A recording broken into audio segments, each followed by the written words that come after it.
Good evening.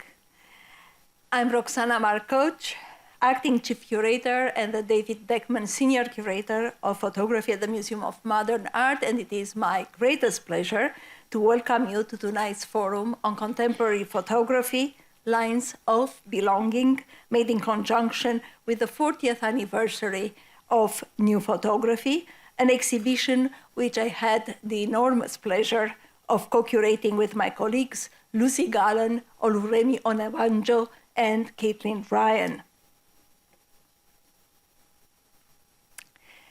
In the mid-1980s, the inaugural edition of New Photography marked a key moment in the reconfiguration of contemporary photographic discourse at MoMA.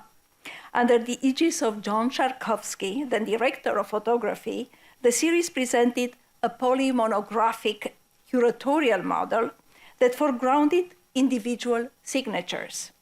This approach, rooted in Sharkovsky's earlier exhibition, 5 Unrelated Photographers from 1963, and crystallized in his landmark New Documents from 1967, which pioneered the creative expression of Diane Arbus, Lee Friedlander, and Gary Winogrand, favored discrete one-person displays of American image makers. Over 4 decades, the series buttressed MoMA's ongoing commitment to the photographic medium as a site of intellectual rigor and experimental inquiry, but also broadened its scope from a primarily Euro-American focus to celebrate a profoundly international roster of more than 150 artists, and thus reflecting the fluid geographies of photographic practice and knowledge production. The 40th anniversary edition, Lines of Belonging, offers a critical shift by centering artists from Johannesburg, Kathmandu, Mexico City, and New Orleans, urban logic whose histories and cultural resonances extend beyond and often precede the nation-states which contain them. This conceptual framework transcends geographical determinism, instead inviting dialogues that emerge from the intersection of personal memories, collective histories, environmental contexts, and post-colonial legacies. Lines of Belonging is defined by its attentiveness to the materiality of photographic practice and its capacity to articulate complex narratives of kinship, community, and identity. In an epoch marked by the decentralization of epistemic authority, where Europe and the United States no longer hold a monopoly of cultural production, these artists engage photography as a medium to traverse both tangible and imagined borders. The exhibition thus gestures towards an expanded field of photographic intelligence, one that honors multiplicity, fosters cultural fluency building, and embraces the radical potential of image making as a mode of resistance and reimagination. We are deeply honored that the distinguished artists and collectives featured in Lines of Belonging have graciously agreed to contribute to tonight's forum. This gathering is thoughtfully framed by a series of questions curated to explore the artist's nuanced approaches to form and narrative construction, as well as to address the underpinnings that permeate the exhibition. So before welcoming the first group of speakers, I'd like to extend my appreciation to everyone who made this evening possible. Foremost, the co-curators of the exhibition, as well as my partner in organizing this forum, Caitlin Ryan, and our colleagues, Marion Tondet, Department Manager, and Megan Feingold, Department Coordinator. We especially wish to thank MoMA's exceptional audio-visual team, who has ensured everything runs smoothly this evening.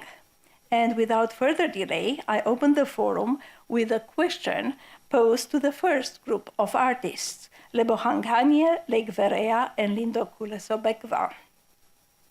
Looking back at your own path, how have historical narrative, memory, fiction, and cultural inheritance intersected to shape the stories embedded in your work?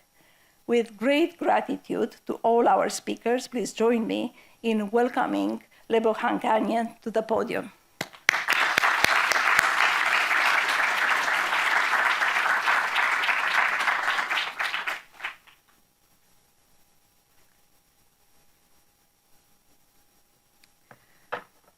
Thank you.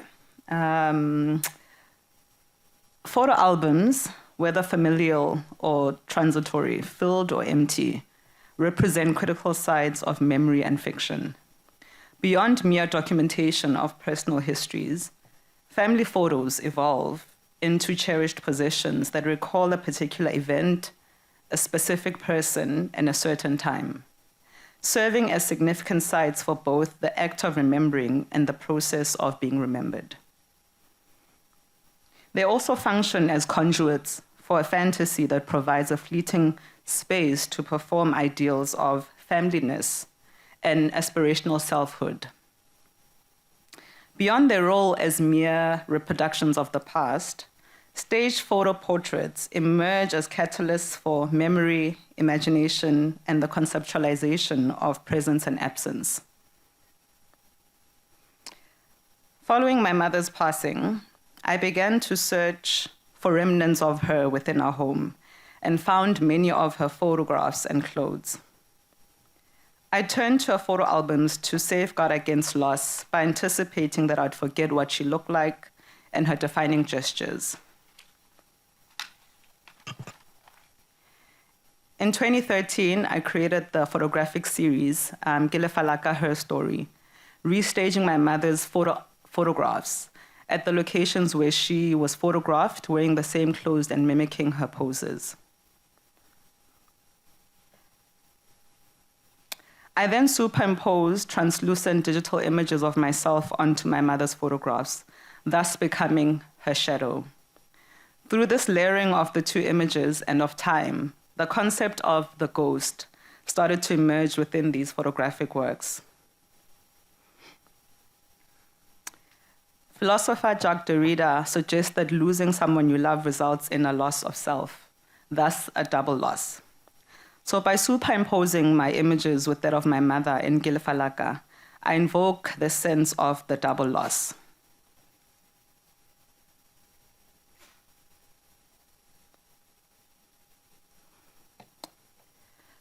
I grew up in a four-room, matchbox family house that belonged to my maternal grandparents. A matchbox house is a South African term used to refer to small, standardized, low-cost homes, often found in townships. The term family house is used in South Africa to denote a primary residence belonging to both the nuclear and extended family. Our family house consisted of my grandmother, mother, aunts, uncles, cousins, and their children. The adults would share Sotho and Zulu folktales, lore, and mythology, recounting township experiences and many tales of magic. Gogo reminisced about my late grandfather and their journey to the city of gold, Johannesburg. Also recounting my family's journey of moving and establishing temporary homes in various locations during the apartheid era, and how this influenced my family's identity and the evolution of our family name.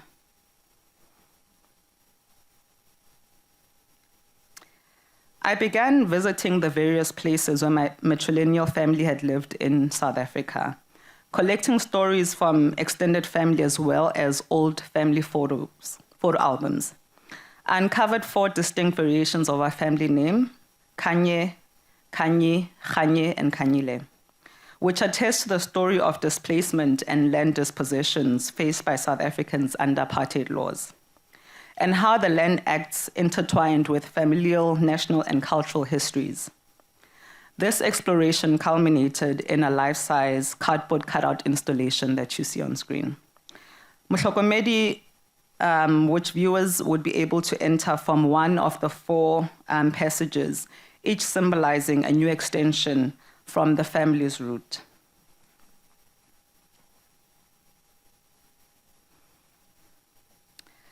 The installation, which you'll experience here at the MoMA, Staging Memories, is in response to a science fiction novel, Ta Oreva, by Malawian writer Mutin Hlema. presenting an alternative history of a post-apocalyptic future South Africa, one that dispels the notion of a unified, reconciled post-apartheid outcome, commonly branded as the Rainbow Nation.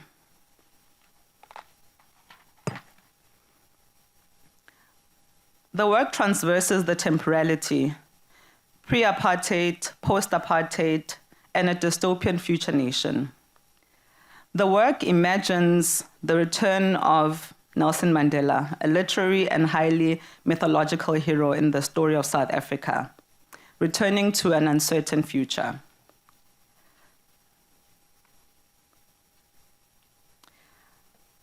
The work complicates a singular narrative, while exploring larger themes around belonging, nostalgia, lineage, recollection, and autofiction, interrogating the human need to retain and recall certain narratives about ourselves and the communities from which we originate, and in which we situate our identities to explore the potential contradictions and fictions therein.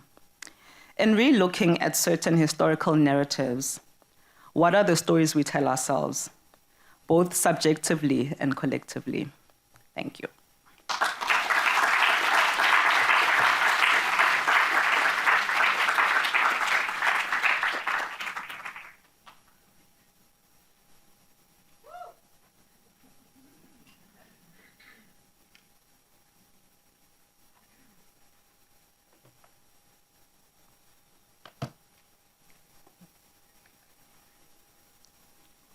Hello, I am Francisca Rivero Lake. And I'm Carla Berea. And together we are Lake Berea. Thank you, Roxana Marcoch, Caitlin Ryan, Lacey Gallum, Remio Navajo. and all of the MoMA teams for inviting us to be part of this forum. It is an honor. This This is the first portrait we took of ourselves. is the first border we blurred. This is the first us. We took this photo in early February 2005, We remember the moment clearly, struck by love like a bolt of lightning. a turning point in which we identified as one. We merged. Ever since, Our life our love, and our career became one.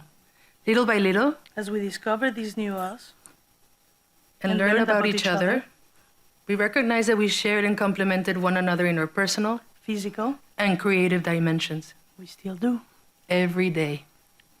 We are rebels, non-conforming. questioning the stories we are told. We firmly believe in the feminist principle that the personal is political. We're grateful and we value the accessibility of knowledge we have in this present moment. We praise all of the courageous people who fought for equal rights for women Lesbians, and the LGBTQ+ community. creating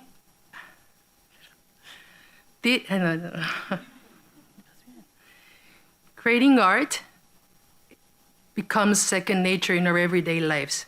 It becomes inherent in our dreams Our conversations. and our desire to travel and to expand our horizons. We are thirsty for culture and experience. It's what we feed on. And to quench this thirst, we make art. To make art, we create characters so we can step out of ourselves and focus on our intention. We see this as art role-playing. And this is how it works. A question and curiosity sparks in our minds. Through endless conversations, we break it down.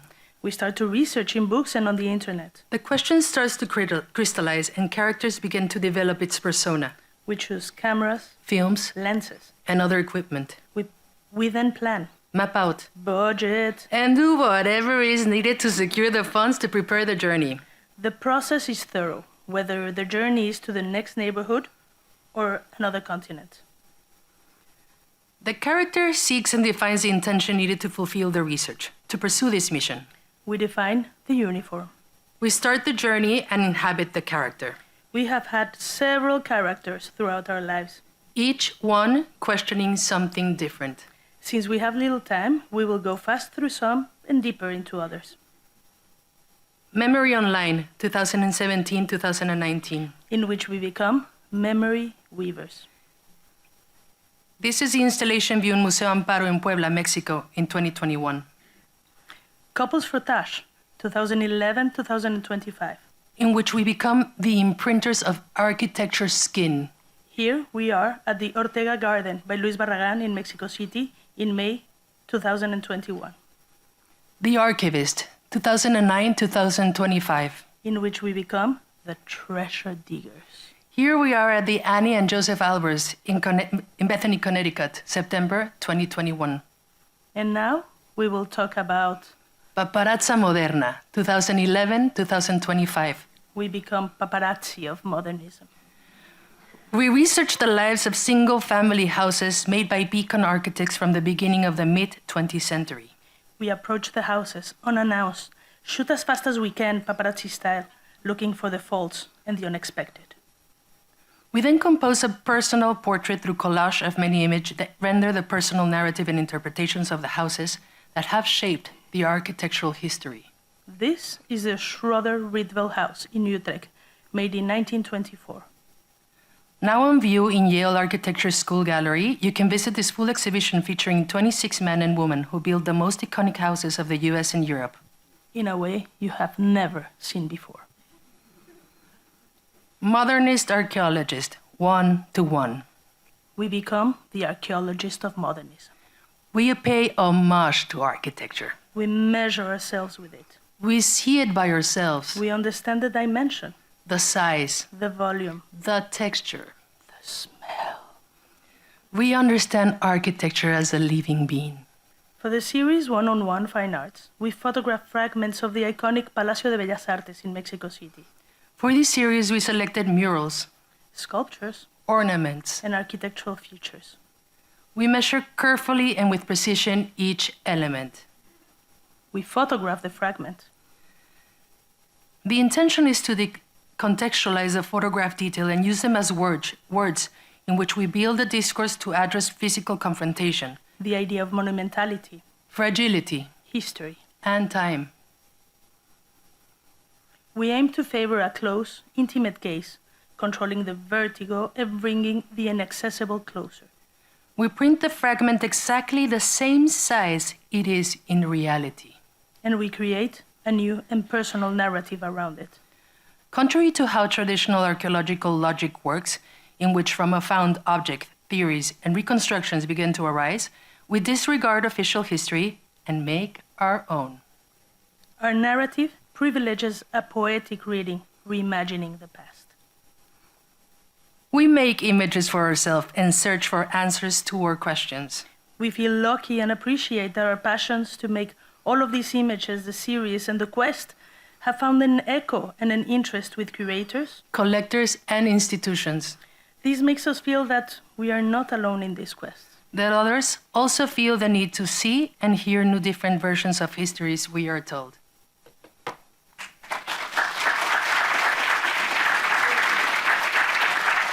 Thank you. Thank you, everybody, for being here.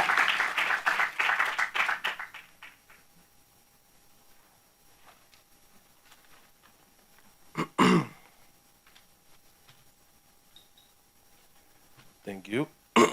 Sorry. My name is Lindo Sopegwa. When I look back at my practice, there are two places that are very important for me. One is Thokoza, where I was born, and the other one is the Eastern Cape, my ancestral land. Both places hold many layers of history, from the weight of apartheid to stories of migration, loss, dispossession, resilience, and survival. I'm part of the born-free generation, born after apartheid in South Africa, and I often ask myself, what does that actually mean?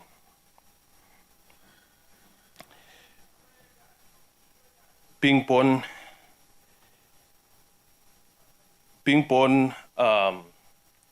a born-free in South Africa, it's like I live in between two realities, one that promises freedom and the other that still carries the wound of the past. And I think this has fueled much of my work. Memory plays a very important role in my work. It allows me to revisit, reimagine, recreate, because memory sometimes can betray you. It doesn't always give you full pictures. I'm interested in the silent gap, structural erasure of memory. I think of the stories of my grandfather, who disappeared in the 1960s in Johannesburg, who was working in the gold mines of Johannesburg, or the story of my sister, who disappeared when she was with me, or even the story of my family in between both places, Johannesburg and Eastern Cape. Professor of Sociology, Ivory Gordon, writes about memory as something that often returns through haunting, lingering presence of unresolved histories. She writes that ghosts are not simply about the past, but about what continues to shape the present, even when it is unseen or silent. Those silent gaps, though painful, can be very productive. They ask me to feel, search, and imagine. It is in the imagination where fiction helps me fill the gap of the silenced or left out histories. We imagine an alternative truth or experience that can be fully documented. While working on Umtimkulu, the big tree, we did the work together with my family, together under the family tree of imagination together. I've learned that fiction or imagination does not distort reality, rather it reveals invisible realities. The work I'm presenting here, titled Umtimkulu, it comes from my grandmother's clan name, which loosely translates to the big tree. In my family and in our tradition, we believe that we are connected to the trees. Our ancestors live underground like the roots, while we, the living, exist above. There's always a spiritual connection between us, like the roots and branches of the same tree. Thank you.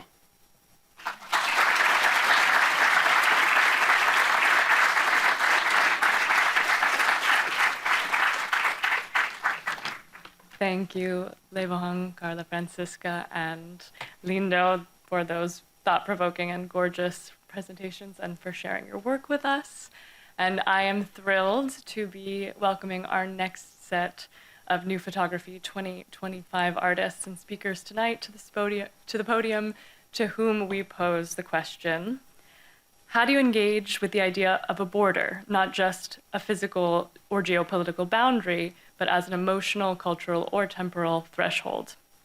And if the idea of a border is a thread that connects the diverse practices of these three artists, they each also insist on the fluidity or mutability of that concept. You'll see water and the notion of the palimpsest, for instance, as themes that find their way into each of their works. So first, we'll hear from Gabrielle Garcia-Steib, living and working in New Orleans, who invokes the idea of the spiritual border to think about the connections between Latin America and the United States. Our next speaker, Prasit Stapit, from Kathmandu, Nepal. In his work, the landscape is on a border is in fact the protagonist of his work, Change of Course. And finally, we'll hear from Renee Royale, based in New Orleans and Chicago, who implores us to look at the liminal boundaries, often between sea and land, water and land, through the lens of deep time. So with that, I will welcome Gabby. The podium is yours.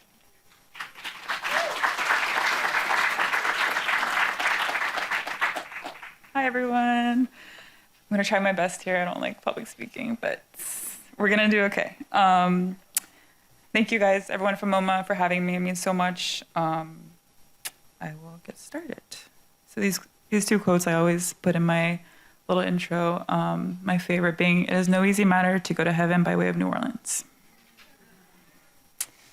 So the project that I am presenting here at MoMA is a dialogue between Latin America and New Orleans, with the Gulf of Mexico being the source of connection, using experimental film, archival material, and contemporary images to expand parallels between these places and to translate image and memory for the viewer.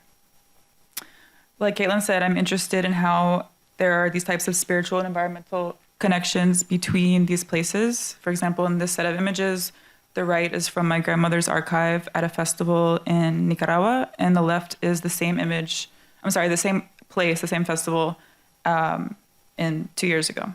So reimagining these places and the connections between them.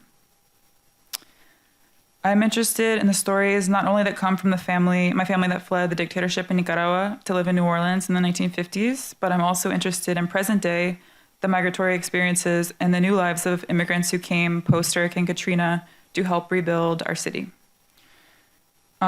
These stories have not been taken into account as much as others through the media, especially in New Orleans. Besides my tropical home of New Orleans being the basis of my work, I am equally invested in the maternal landscape of Nicaragua and how photographs have been damaged in both of these places through humidity, earthquakes, and hurricanes. So I pose questions such as who protects these images? What happens with the images that are unable to be reproduced or recovered? What happens to images that are ruined in natural disasters? The memory's there, but there are no evidence. The Super 8 videos of my mom growing up were destroyed during Hurricane Katrina. I like to reimagine what these images would have looked like. So in that sense, memory comes into play with imagination and fantasy.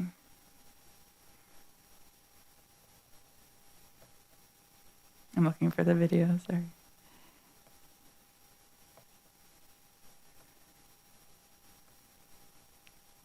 My work today, I would say, is based on meshing timelines and pairing ideas and experiences of the past and the present, reprocessing and repurposing family history, grief, and translating that through my work. These are some of hurricane damaged images that were found.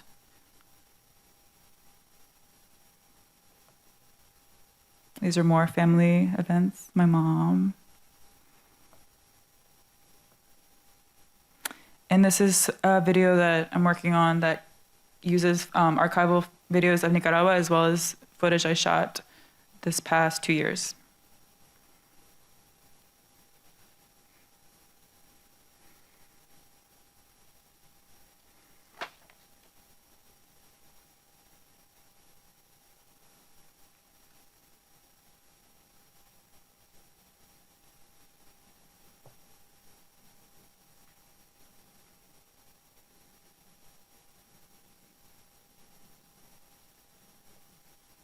That is all.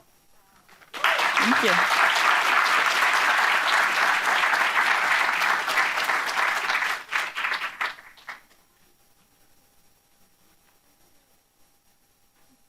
Hello, everyone. My nephew is saying hi to me. Hi. I'll start with this image. My great-grandfathers from my mother's side were traders. Moving between Lhasa, Tibet, and Kathmandu, trading all sorts of goods. My grandfather did not do this. He started labor movements in Kathmandu and stopped the trade between Lhasa and Kathmandu. But they always kept moving. My great-grandparents from my father's side, however, were carpenters, making temples, building houses, building photo frames. They hardly crossed the hills surrounding Kathmandu.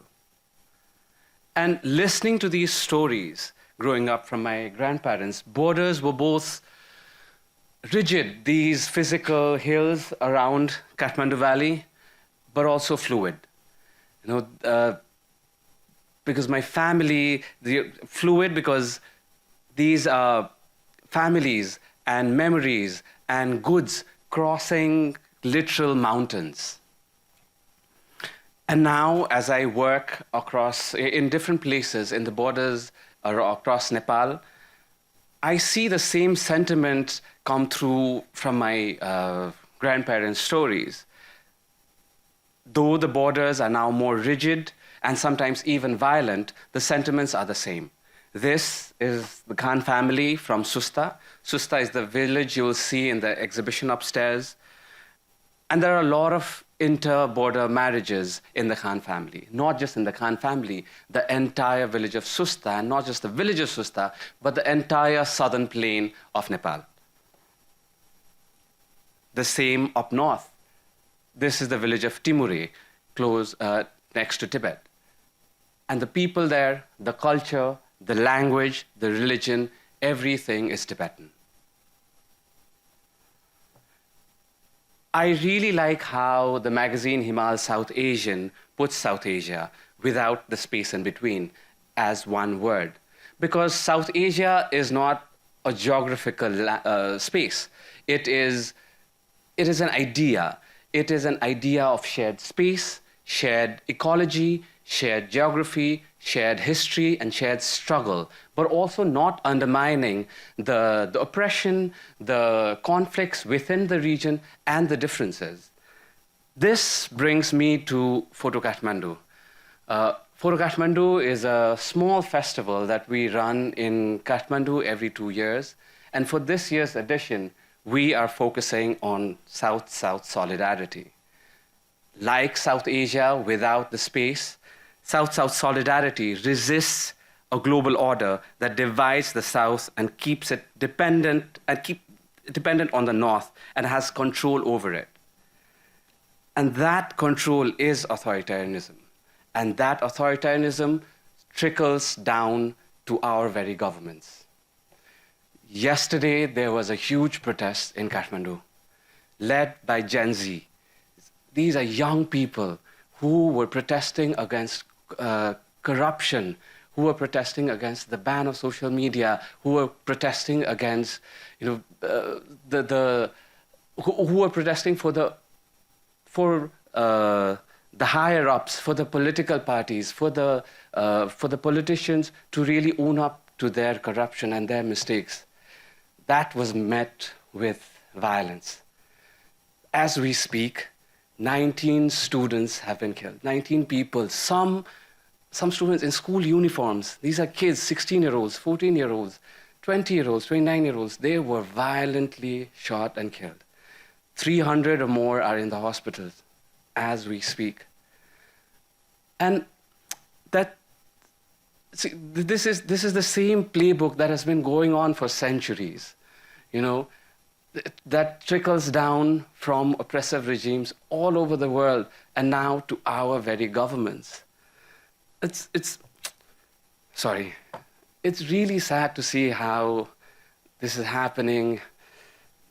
And, again, South-South solidarity is a rejection of this authoritarianism back home in our countries, but also everywhere in the world. It is,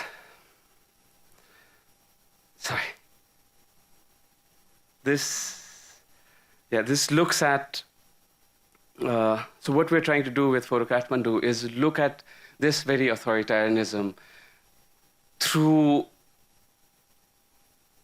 not from a Eurocentric view, but from looking at South not from the North, but from the South itself, from at its own terms.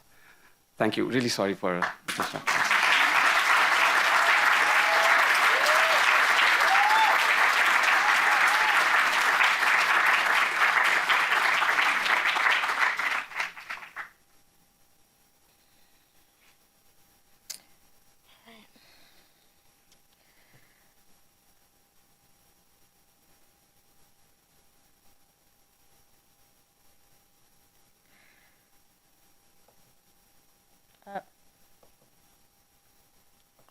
distraction. Good.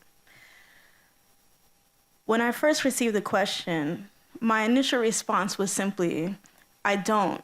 My work traverses borders. So I then sat with what that meant in relation to borders, to traversing thresholds. As someone who has always been situated in between places, fluidity has been essential not only to my work, but to my lived experiences. My practice of submerging Polaroids in water, exploring their relationship with varying environments, pushes the threshold of what photography is supposed to be. The foundation of photography is situated on a specific series of rules, quantifications, boundaries, to constitute what is believed to be a good image or a strong narrative. But to me, the best photographers master those rules and then break them. We can consider the border as an intervening area, natural borders constituted by obstacles of human movement, lines of control from unresolved conflicts or divisions between groups or families. From an artistic perspective, successful border crossing can be seen as defying what can be considered as easy classification. Artistic speculation aside, crossing a border is an act of defiance towards a pre-existing status quo that serves whom? What? Perhaps only the false comfortability of feeling like we are in control. My practice has taught me the importance of letting go of this control, of understanding that in the not knowing, in the wayfinding, I learned so much more than if I'd stayed within the margins. In my work, as the water or other fluid material penetrates the Polaroid, the borders are subsequently made porous. This transgression is the first and most necessary step of the process. Without it, nothing changes. Different water bodies and organic material respond in alignment with the differences between the chemical interactions and environmental conditions, temperature, toxicity, pH, etc. For me, the border functions as a site of penetration, a temporal space that must be sublimated and therefore permanently transformed over time. A threshold can be defined as the physical material that forms the bottom of a doorway and is crossed upon entering, or as the magnitude or intensity that must be exceeded for a certain reaction, phenomenon, result, or condition to occur or be manifested.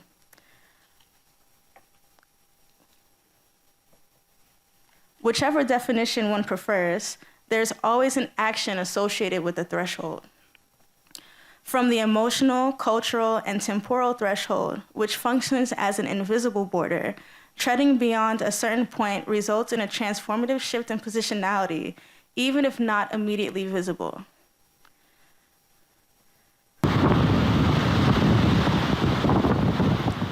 Do these Polaroids still retain an image? When will the threshold be met and changes cease to occur? Is there a consistency that can be easily mapped? And if not, maybe we should consider the very idea of a border itself. What are the borders of photography? Who decides them and who pushes past them and why? What is gained and what is lost? I like to consider the loss of the ideal image and the rise of something else as the frontier of a new form of understanding. This understanding reveals things that we sometimes would prefer remain unspoken, the horrifying truths, the fantastical possibilities. What we do with it is up to us. A border, for me, is limited to its idealistic formulation and the agreements attached to the conditions that made it so. What it has the potential to be is an obsolete fabrication of falsified protection, liberating us into new entanglements. Thank you.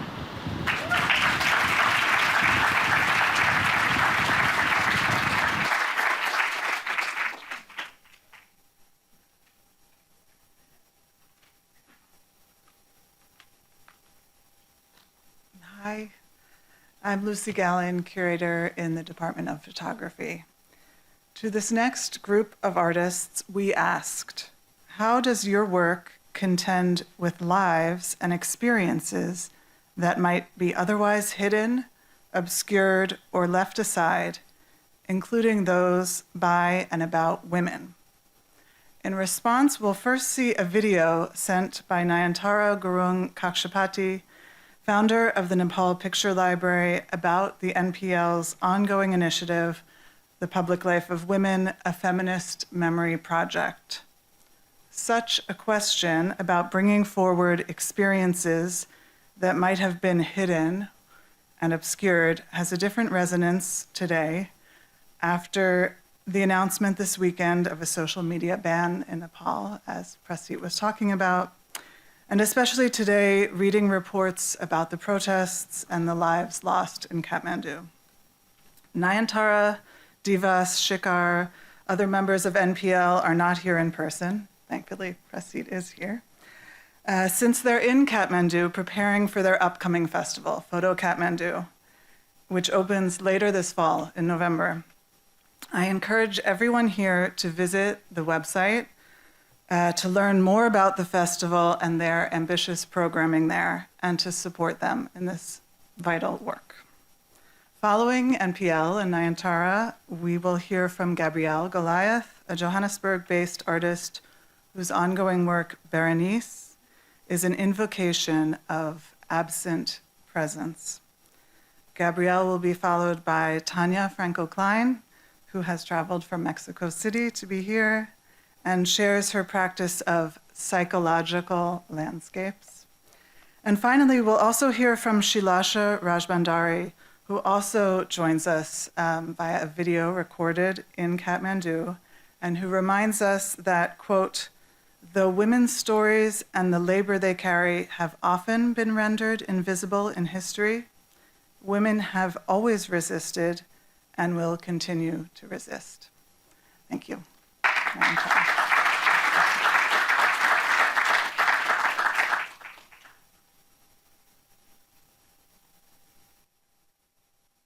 Hello, friends.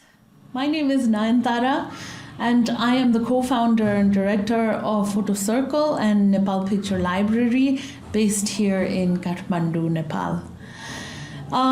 We send you warm greetings, and we're sad we're not there with you, but we're really thrilled to be a part of this excellent exhibition at MoMA, and we're looking forward to a much wider public visiting over the next couple of months. Nepal Picture Library is a small digital archive, an independent initiative embedded in a community of image makers, researchers, educators, and others who are committed to doing this public history, counter history work here in Nepal.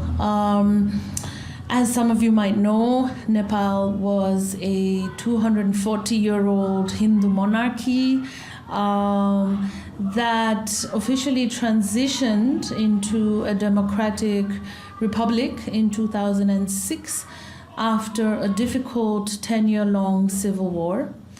Nepal Picture Library was set up in 2011, and in many ways our work here reflects a generational aspiration of wanting a broader and more inclusive social and cultural history of Nepal to be documented and to be accessible to future generations of researchers, students, artists, educators, journalists, anyone and everyone who would like to contribute to furthering this work, but also taking these histories forward in various capacities.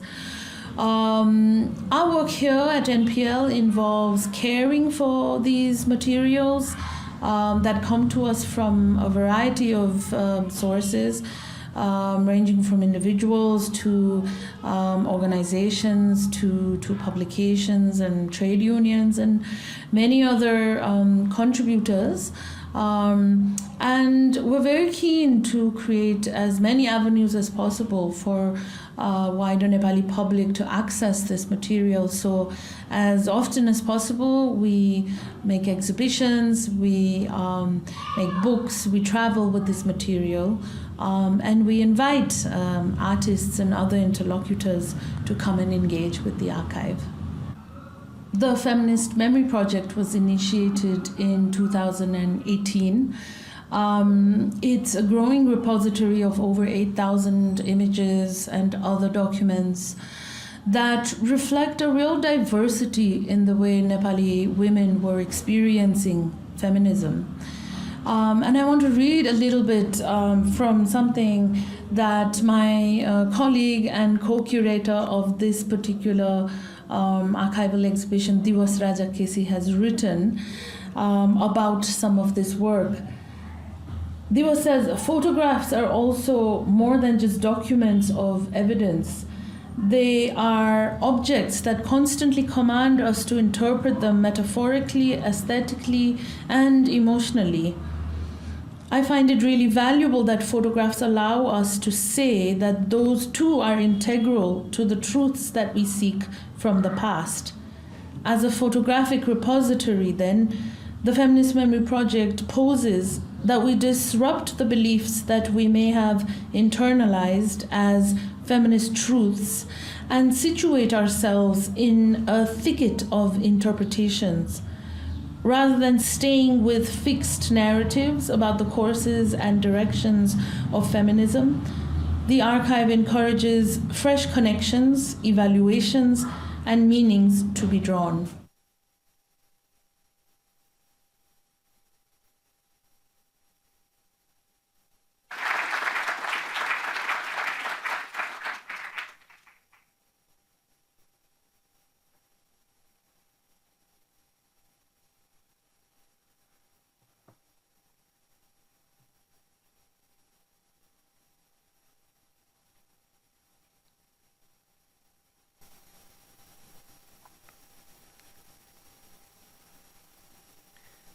Berenice. Berenice.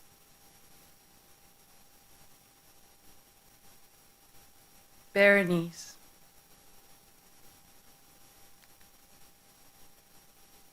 Berenice.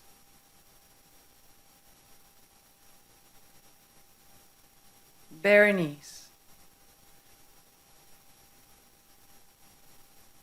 Berenice. Berenice. Berenice. Berenice. Berenice. Berenice. Berenice, a name spoken over me, into me, never to be mine, and yet mine and of my heart. To be born as part of me and to be shared. On Christmas Eve, 1991, news came of a not-so-silent night. Berenice, my childhood friend, was dead, shot at home in what was spoken of after, when spoken of at all, as a domestic incident. The next day, my mother took me over to their house to share our condolences with the family. On seeing me, her mother hailed me, calling out a name, not Gabrielle, but Berenice, and then held me so tight and for so long. Berenice is an ongoing commemorative photographic series invoking the absent presence of Berenice. The first series of images, Berenice 10 to 28, was produced in Johannesburg in 2010.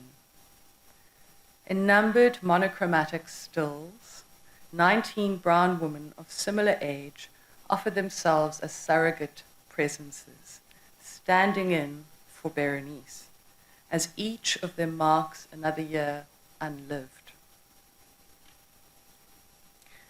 A decade later in the making, Berenice 29 to 39, the series presented in this exhibition, reanimates this life work of mourning, this time in color.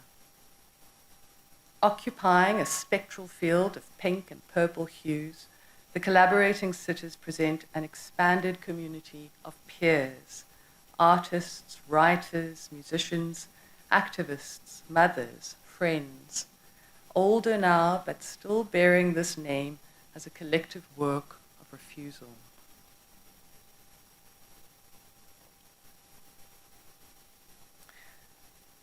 Berenice is not a work of photography. It is not documentary, not a showing, does not present a scene of witness. Rather, it is a life work of mourning, a collective surrogate channeling, performing within and against the anti-black, brown, femme, queer, trans, time-space of photography, an invocation of absent presence. If photography marks a world available to capture, and if that world is, as Denise Ferreira da Silva and Rizvana Bradley contend, a thoroughly aesthetic conceit, modeled on a racial sexual regime of differentially valued life, then each of these images, as performed invocations of Berenice, mark a refusal, and more besides. For these are not photographs taken, but gifts, offerings of presence, as each collaborator steps into this space of negation and loss to tenderly and tenuously reaffirm black girlhood as lovable, grievable, and despite the relentless recycling of conditions to the contrary, unavailable to this total capture. Thank you.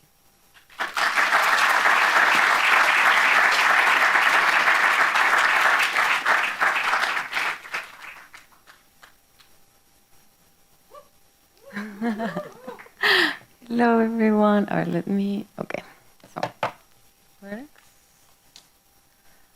me make sure that it's working, and yes, okay. For the past 10 years, I have been doing projects to better understand through psychological landscapes what connects us with ourselves and with others, and as a consequence, what disconnects us too. What amplifies the ideas of otherness, and how this is all the result of a collective experience rather than an individual one.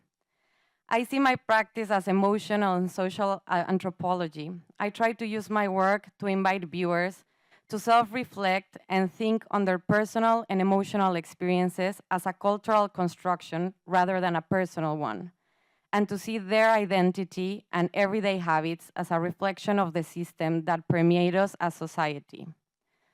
More than creating a positive or negative outcome out of my psychological universe, I have tried to just make it visible, to materialize it enough for people to turn it into something tangible and personal.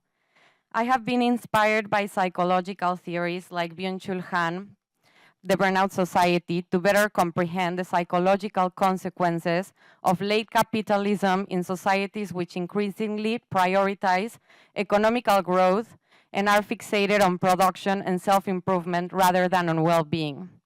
In turn, the characters in my images, videos, and in the installations that contain them have become an emotional reflection of the many facets of these concepts, inviting the viewers into a collective emotional and psychological experience of self-reflection on contemporary life.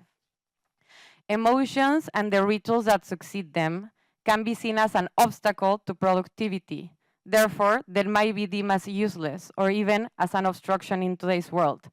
They get assigned into specific genders and coined with negative concepts like, for example, feminine and immature. This is why I like turning them into altars and making them these so-called useless things into subjects, to explore and document how emotional experiences not only exist in neutrality, because they get continuously politicized and weaponized by forces with different agendas at different points in history. I also try to abstract deeper meaning of everyday objects and to try to discover how these rituals that surround them can be linked to even the most unexpected societal circles.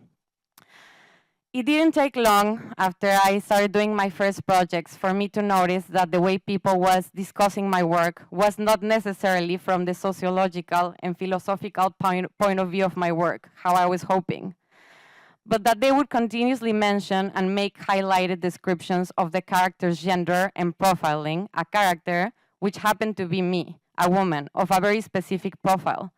But the fact that it was me, for me, was more related to my anxiety linked to not being able to handle people's expectation of their image in my work than me trying to make a specific point with the profiling and selection of my characters, beyond them being standbys of a specific concept.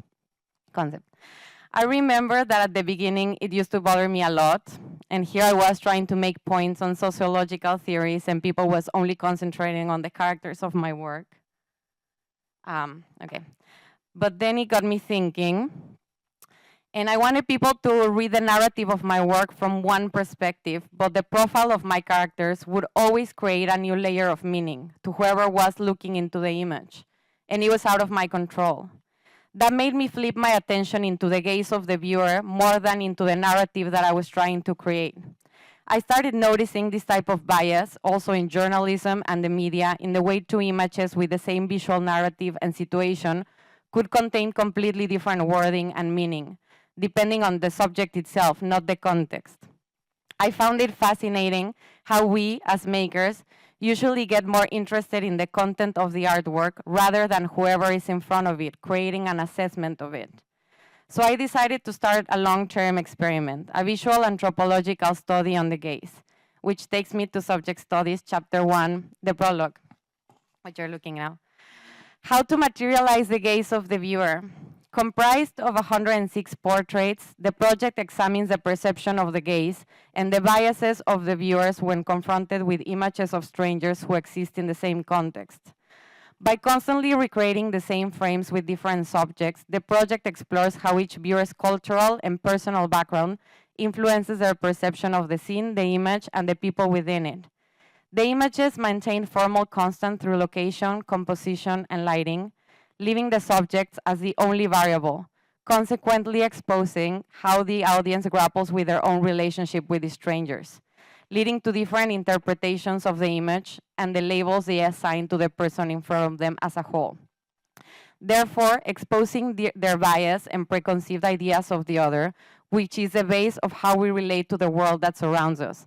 And it changes our relationships to others, the way we approach otherness, and make decisions in our everyday life. This is an exercise to invite the viewer to face themselves and the preconceived ideas they carry everywhere. This is also an exercise to make this project a never-ending anthropological search of meaning. As the selections that you will find of the walls of these iconic institutions were also chosen by humans who are here with us, and that they carry a particular bias, or maybe are trying to create a particular reaction, or create or make a specific point that corresponds to this particular time in history with a certain combination of subjects. And so they have become too part of the project itself.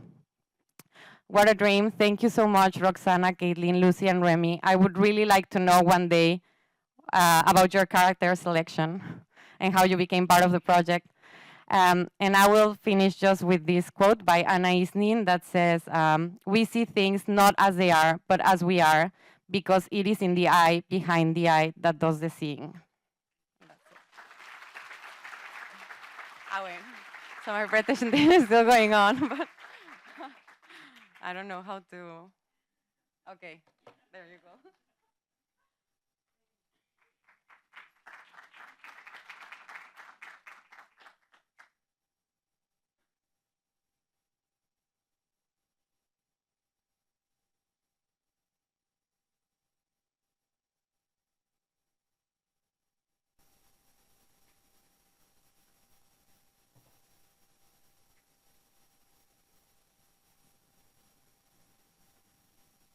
Hello, Jojolapa, I'm Silasha. As I could not be there physically, I'm sharing via this video. And before starting, I'd love to acknowledge Lucy and the MoMA team. Women's stories and the labor they carry have often been rendered invisible in history. Generally, resistance is recognized only in public forms like street protest, and this idea relies on very narrow ideas of visibility, mobility, and confrontation. By doing so, we're also risking excluding many people and reinforcing ableist assumptions. What is often overlooked is how domestic spaces like kitchens and bedrooms have long been sites of survival, care, and resistance. I'm drawn to these spaces. I'm drawn to the invisible labors of women and to the forms of resistance carried across generations. I began by collecting oral history with my grandmother, whom we call Chinai. She often shared memories passed down from her own grandmother, my great-great-grandmother Purna Kumari. The work I still see, that same old house of ours in my dreams, grew directly from these narratives. Chinai shared that Purna Kumari loved her shawls and, against convention, took a loan and buy a house, and bought a house, which was quite an extraordinary act for a woman at that time. The house stood near Asan alongside the historic Tibet-India trade route in Kathmandu. Her husband was away, and when he returned and discovered what she had done, he beat her so severely that her arm was broken. Yet she stayed in the house, which she had bought, refusing to return with him. When I first heard this story, I was speechless. There's also so many layers to this.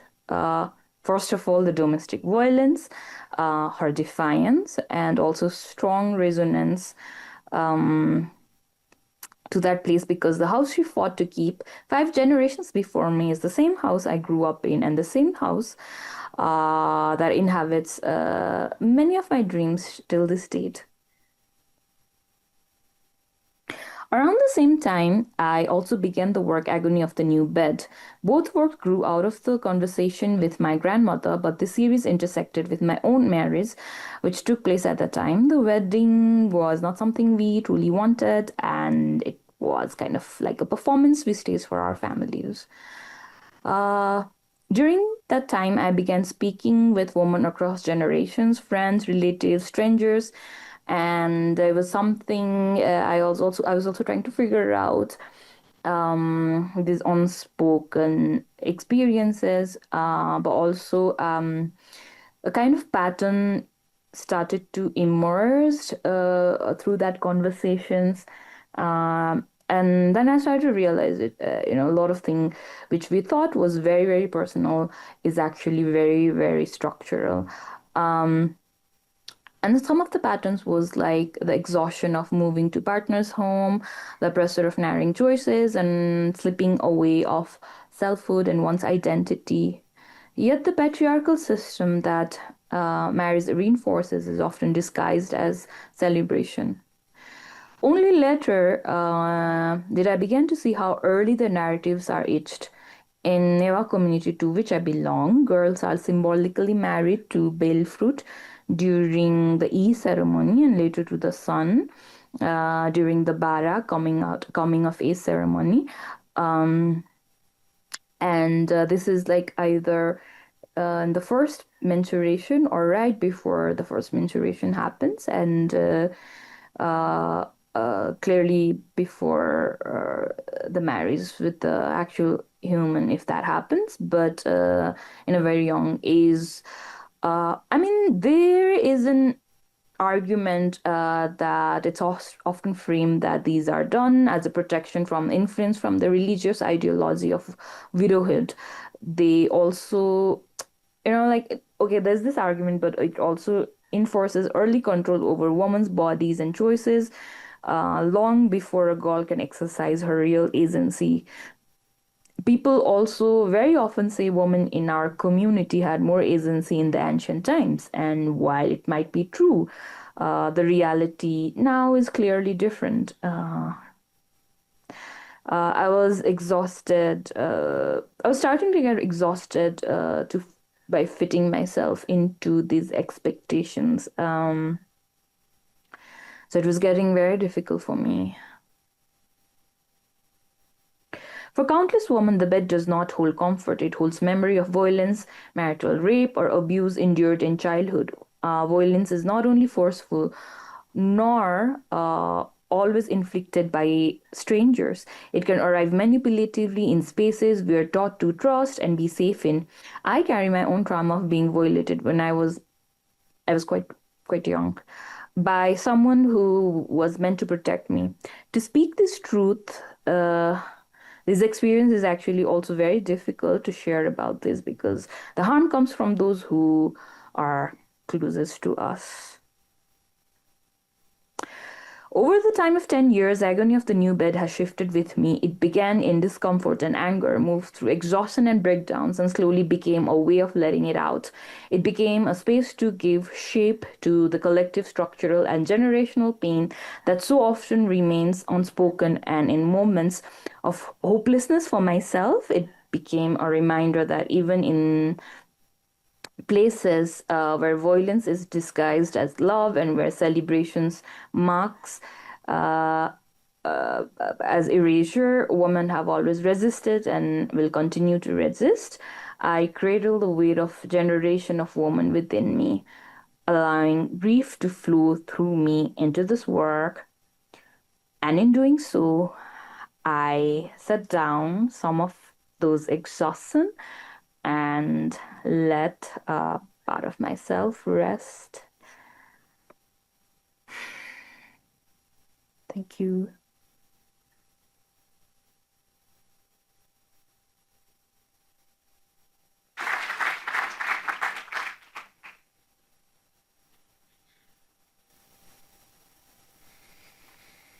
Good evening, everyone.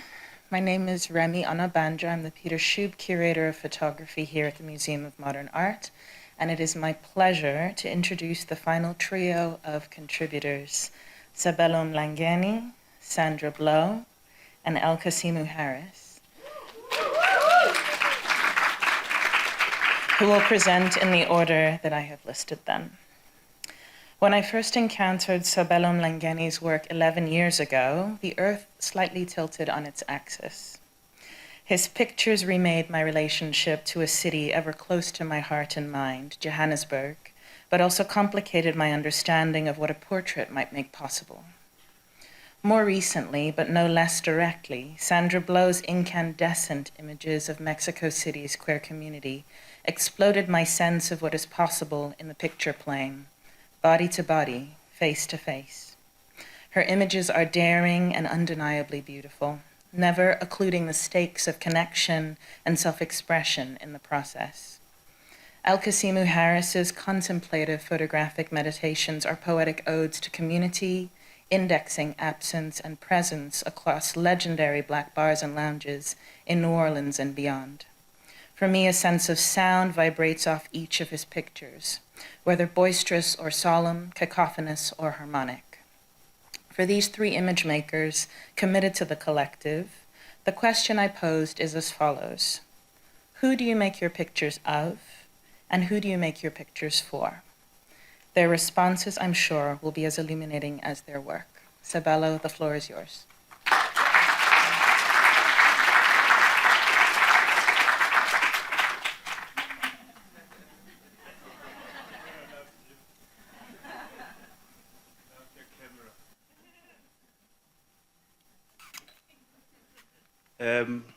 Where's my paper? Some of us English leaves us, in moments like this.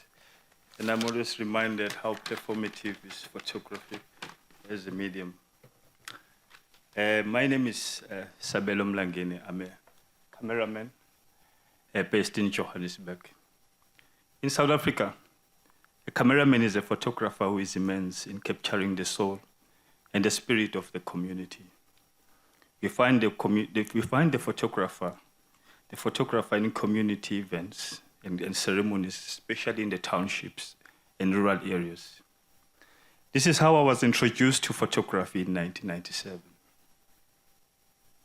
This reconstruction of a wedding image is actually about the first ever photograph I've made as a photographer. And I never got a chance to see it. This never concerned me, that I've never seen the first ever photograph I've made until I joined the Market Photo Workshop in 2001. Oh, shoot. Oh, someone, I have to do it myself. All right, sorry. Oh, when they were teaching, I didn't look. I was, all right. Oh, this is like the first, when I was first cameraman. And this is the first photograph I've made with a friend made a portrait of me in this first wedding where I made this photograph. So as a portrait, all right. Also, I have to read and press at the same time. Let's come. All right. This introduction influenced my process in making a photograph by returning over and over again to those that opened their hearts and home. Those are my family, friends, and church members. At first, I considered this going back as part of research, and it still is. But over the years, it has also revealed itself as a form of meditation. The results are images that capture intimacy, atmosphere, and the spirit of the communities in post-apartheid South Africa. This is where my image is born. A few years ago, I got an invitation to show a work outside South Africa, Europe to be specific. At this time, I questioned little of what it means to move the photograph from the community. This invitation changed my thinking process, influenced how I think about presenting the community photograph outside of home. All right. All right. From this point on, I adapted the concept of Amabuto, the Zulu regiment, which translates differently to what Amabuto are known as the protectors of the community. At a distance, with traditional Zulu attire, Amabuto, they look intimidating and overwhelming. And you can easily associate them with violence. By the traditional Amawisa, Mahau, and the spears they carry, the way they chant and dance in traditional Amahubo songs. But once you get closer, you realize the beauty and the joy, and that these are protectors of the community. Not only this, but also it has influenced me who gets close to the photograph. I think this is I didn't make many. Right now, when I think about the other end, who received the photograph as an audience, and the fact that the audience is different, and an audience far away from home, the gaze of another, and the historical violence on black bodies becomes critical. And how to present a photograph that is balanced, that takes up a space, but also that refuses the violence of the gaze of the other. Thinking about the violence that black body has experienced through the camera in photographic history, how I always think about those dynamics when I present the photograph of the community outside of the community. Although I make the photograph for myself, the work belongs to the community. It is important that I protect the community, even though I know that once the photograph is out there, I have little control of how it is received. But this position helps how the photograph is seen and received. Thank you so much.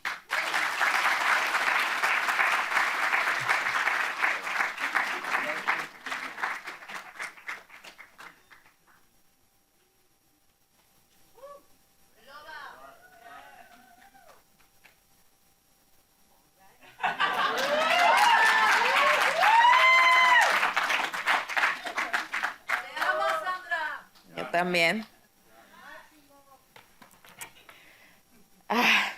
Wow. Well, oh, wait. We do need to do this. I think this is a video it will play soon. Yes. Okay. Hello, everyone. I'm Sandra Blow. I'm a photographer from Atizapán de Zaragoza, Estado de Mexico. I studied advertising, but eventually found my way into photography and into Mexico City, where I've been living and working for the past 15 years. My camera has always been my excuse to get closer to people, places, parties, and moments that move me. So, you ask, who do I make my pictures of? Mainly, people who inspire me, whether they are my closest friends, strangers I meet in the street, someone I fall in love for an hour, or a drag queen whose looks stop me dead in my tracks at 3 a.m. in a sweaty club. I follow my intuition, and sometimes I follow glitter. Many of the people I photograph are part of the LGBTQ+ community. Not because I set out with this intention, but because this community has always felt like home. There's a deep sense of presence and self-invention that I find completely captivating. I'm drawn to bodies in transformation, to fashion as a form of resistance, to desire as a language. My work started from a very personal place. I was photographing people who look like me, who dress like me, who live at the edges of the city, of the mainstream of what was considered normal or acceptable back then. I didn't have a name back then I didn't have a name for what I was seeing. Now we call it queer, we call it underground, or simply nightlife.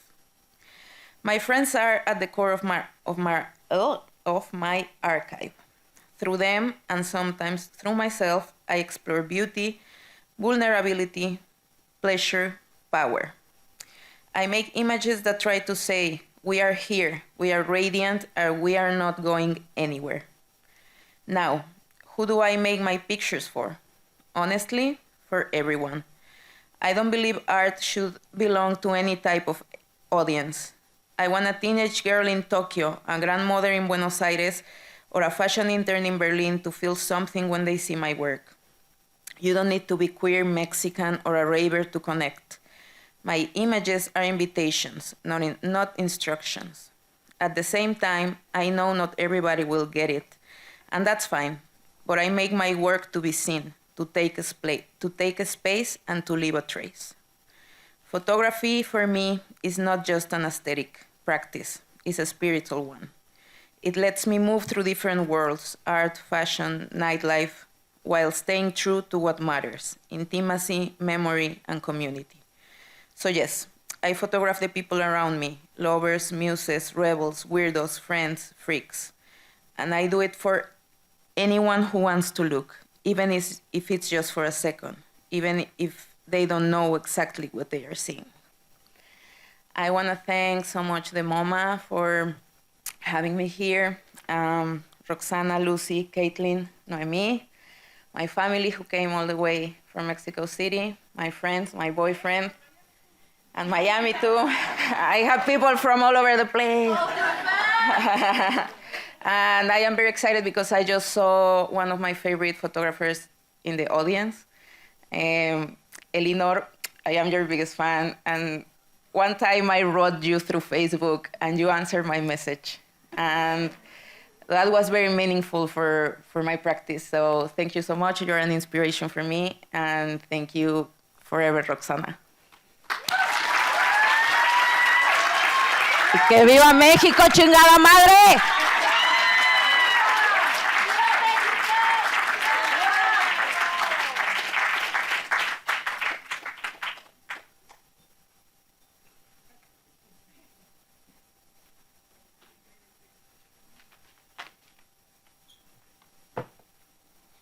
Hey, everybody.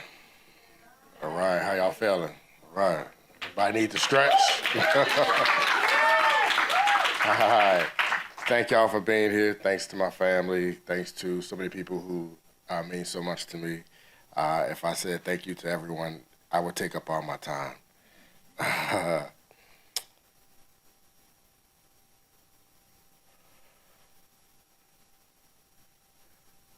I turn my lens to those who demand that I feel something, admiration, intrigue, or a message. In that instant, we become tethered. I make photographs first for myself to wrestle with the notion, and then I consider the greater good.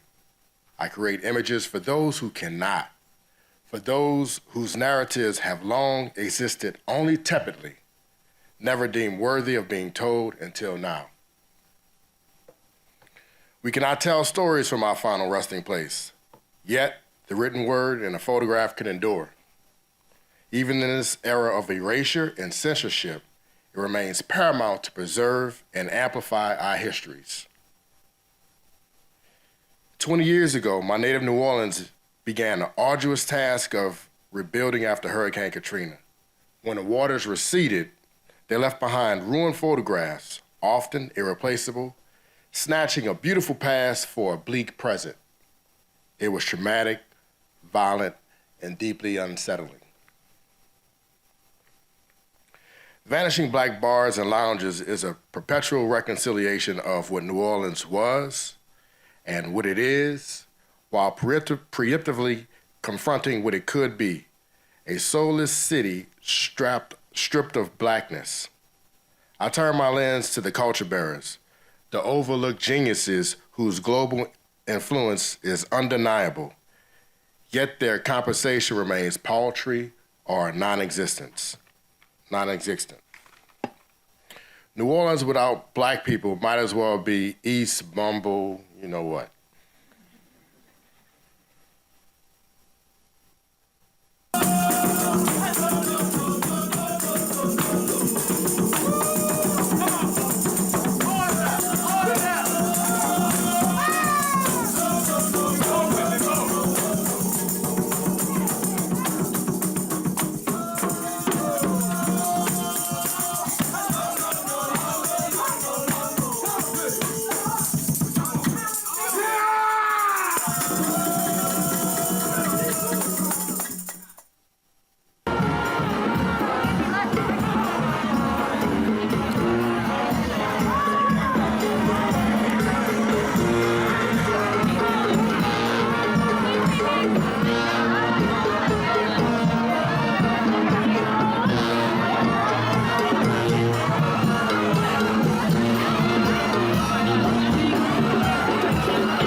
That's a regular Sunday in New Orleans.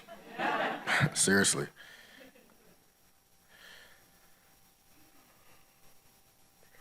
I make photographs as an unwavering proclamation that New Orleans is so unique, it's global. Since 2020, 2 years after I began this series, I made images in Pittsburgh, Black Bars. I work with Kalolo Luckett, now founding director and curator of Alma Lewis, and it was the catalyst to begin documenting the dwindling third spaces across the African diaspora. To date, I've worked in Clarksdale, Chicago, Detroit, Los Angeles, and on the Caribbean island of St. Lucia. Each time I entered these places, curious as a stranger with the camera, I think of Zora Neale Hurston in her unrelenting chronicling of Black traditions, those disregarded and also vanishing. So these are some ads commissioned for Prospect 6, and the purpose of the ads was to merge my love for constructed realities when I stage things and then these undisturbed photos. So one of them is inspired by champagne, which was, I never had it, but it was a malt liquor that is reminiscent of champagne. But here I'm subversively talking about gentrification, where you have sparkling beyond recognition, bold changes in vintage chocolate cities, champers, better save it now, it won't be there later. And then the other ad is for those who know $1 today is worth 50 cents tomorrow. Keep that house, baby. And his name is Courtney Nero, who wants to have a wine brand at some point.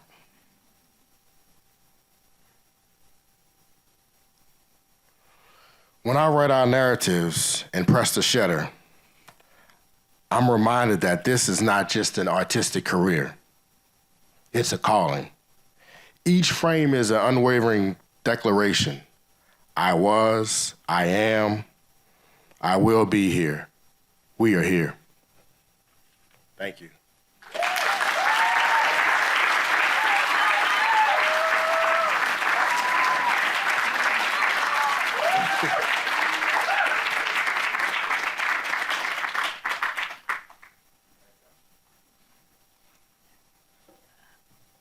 With enormous gratitude to all the artists present and those who joined us just virtually.